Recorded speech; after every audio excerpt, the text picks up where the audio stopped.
సినీ నటుడు పోసాని కృష్ణమూర్తికి 14 రోజుల రిమాండ్ విధించింది న్యాయస్థానం. మార్చి 13 వరకు రిమాండ్ విధించారు రైల్వే కోడూరు జడ్జి. పోసాని కృష్ణమూర్తి కేసుపై 9 గంటల పాటు వాదనలు సాగాయి. పోసానపై పెట్టిన BNS 111 సెక్షన్ ఆయనకు వర్తించదని పొన్నవోలు సుధాకర్ రెడ్డి వాదనలు వినిపించారు. ఆర్గనైజ్డ్ నేరాలు చేసేవారిపై పెట్టి సెక్షన్లు నమోదు చేశారని న్యాయస్థానం దృష్టికి తీసుకువెళ్లారు.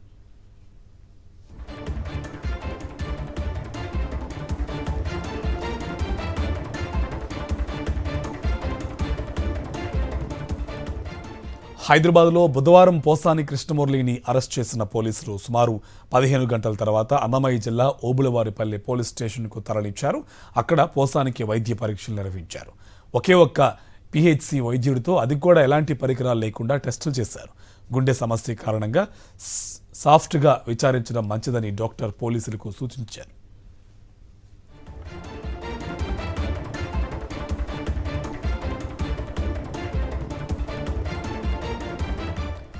ఈ సందర్భంగా పోసానని కలవడానికి వచ్చిన వైఎస్ఆర్సీపీ లీగల్ సెల్ ప్రతినిధి, మాజీ assistant advocate general Ponnavolu Sudhakar రెడ్డితో పాటు సుదర్శన్ రెడ్డి, నాగిరెడ్డి తదితరులను పోలీసులు అనుమతించలేదు.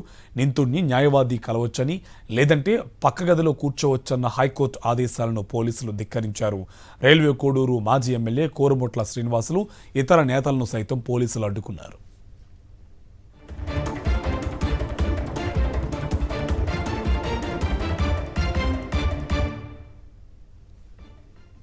ఆ తర్వాత ఓబులవారిపల్లి పోలీస్ స్టేషన్లో SP విద్యాసాగర్ స్వయంగా పోసాన్ని సుమారు 9 గంటల పాటు విచారించారు. రాత్రి 9 గంటల సమయంలో ఓబులవారిపల్లి PS నుంచి రైల్వే కోడూరు కోర్టుకు తరలించి మెజిస్ట్రేట్ ముందు హాజరుపరిచారు.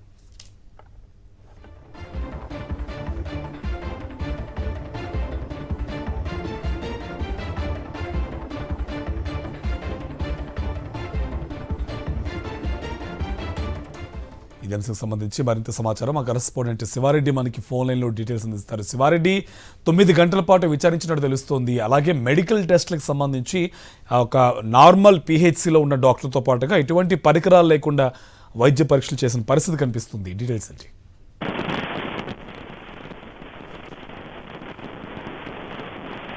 సినీ పోసాని కృష్ణమూర్తికి రిమాండ్ విధిస్తూ రైల్వే కోర్టు కొద్దిసేపు కిందటే ఉత్తర్వులు జారీ చేసిన పరిస్థితి కనిపిస్తుంది. సుదీర్ఘ వాదనల అనంతరం 14 రోజుల రిమాండ్ను పోసానికి కృష్ణమూర్తికి విధిస్తూ రైల్వే కోడూరు కోర్టు తీర్పు వెలువరించింది. అంతకుముందు సుదీర్ఘ కాలం పాటు అంటే 9 గంటల పాటు వాదోపవాదాలు జరిగిన పరిస్థితి కనిపిస్తుంది. ఎందుకంటే నేను రాత్రి 9 గంటల ప్రాంతంలో పోలీసులు రైల్వే కోడూరు కోర్టుకు పోసాని కృష్ణమూర్తిని తీసుకొచ్చారు.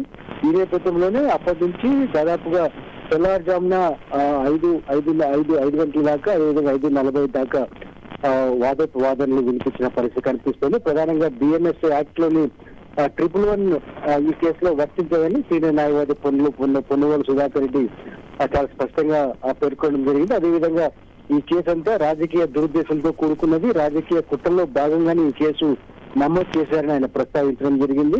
196, 353, అదేవిధంగా BNS 111 ఈ సెక్షన్లన్నిటికీ కలిపి కొన్ని సెక్షన్లు వర్తించవని పొన్నవోలు సుధాకర్ రెడ్డి చాలా స్పష్టంగా వాదనలు వినిపించడం జరిగింది. మరోవైపున ప్రాసిక్యూషన్ కూడా అదే స్థాయిలో వాదనలు వినిపించిన నేపథ్యంలో చివరకు పోసాని కృష్ణమూర్తికి 14 రోజుల రిమాండ్ విధిస్తూ కోర్టు ఉత్తర్వులు జారీ చేసింది.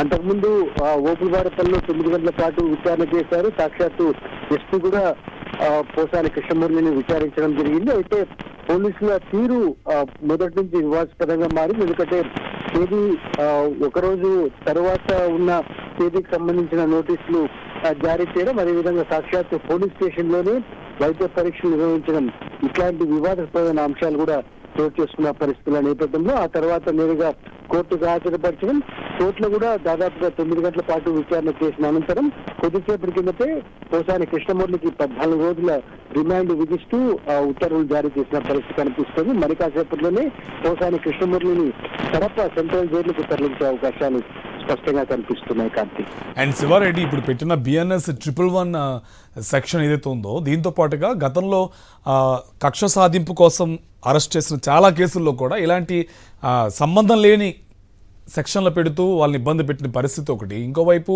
సుమారు 15 గంటల పాటు ట్రావెల్ చేసి 15 గంటల పాటు స్టేషన్కి చేర్చకుండా ఏదో కక్ష సాధించాలన్నట్టుగా ప్రవర్తించినట్టు కూడా తెలుస్తుందిగా.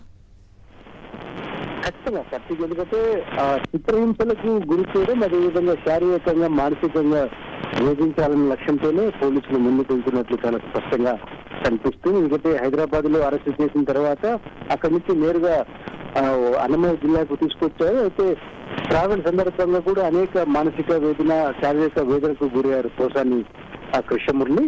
ఎందుకంటే 67 సంవత్సరాల వయసులో ఉన్న ఆయన పైన కనీసం టాబ్లెట్ వేసుకోవడానికి, అదేవిధంగా వైద్య పరీక్షలు చేసుకోవడానికి కూడా అనుమతించిన పరిస్థితి కనిపిస్తుంది. మరోవైపున ఓగులవారిపల్లి పోలీస్ స్టేషన్ లో ఒకవైపున 9 గంటల పాటు విచారిస్తూనే మరోవైపున అక్కడే వైద్య పరీక్షలు నిర్వహించడం కూడా పూర్తి స్థాయిలో వివాదాస్పదంగా మారింది. అక్కడి నుంచి నేరుగా కోర్టుకు తీసుకురావడం, కోర్టులో కూడా రాత్రంతా వాదోపవాదనలు జరిగిన నేపథ్యంలో పూర్తి స్థాయిలో పోసాని కృష్ణమురళి ఒకంత ఆవేదనకు, ఆందోళనకు, మానసిక ఇబ్బందులకు గురైన పరిస్థితి కనిపిస్తుంది. కొద్దిసేపు కిందట 14 రోజుల రిమాండ్ విధించడం, మరి కాసేపట్లోని కడప సెంట్రల్ జైలుకు తరలించే అవకాశం అయితే కనిపిస్తున్న పరిస్థితి కనిపిస్తోంది. ఇంకోవైపు శివారెడ్డి, ఇప్పుడు ఆర్గనైజ్ క్రైమ్ కు సంబంధించిన సెక్షన్లు ఏవైతే పెట్టారో అవి వర్తించవు అని ఇంకోవైపు పొన్నవోలు సుధాకర్ రెడ్డి వాదించిన పరిస్థితి, కానీ దాన్ని కూడా ఎక్కడ పరిగణలోకి తీసుకోలేదు. ఇంకోవైపు 14 రోజుల రిమాండ్, వాట్ నెక్స్ట్ అంటే ఏం చెప్పొచ్చు?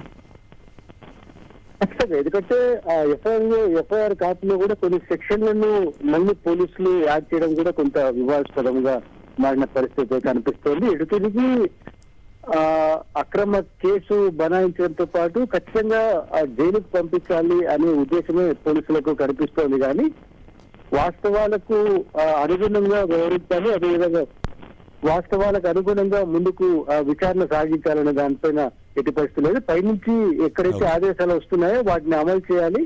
ఖచ్చితంగా పోసారిని జైల్లో ఉంచాలి, జైలుకి పంపించాలన్న ఇంటెన్షన్ కనపడుతోంది. కనుక ప్రతి రికార్డులోనూ, ప్రతి ఎఫ్ఐఆర్ లోనూ, ప్రతి అడుగులోనూ పోలీసులు అదే వైఖరిని అనుసరిస్తున్న నేపథ్యంలోనే కోర్టు తీర్పు కూడా అదే విధంగా వచ్చిందని భావించాల్సి ఉంటుంది. Karthik, thank you Sivareddy.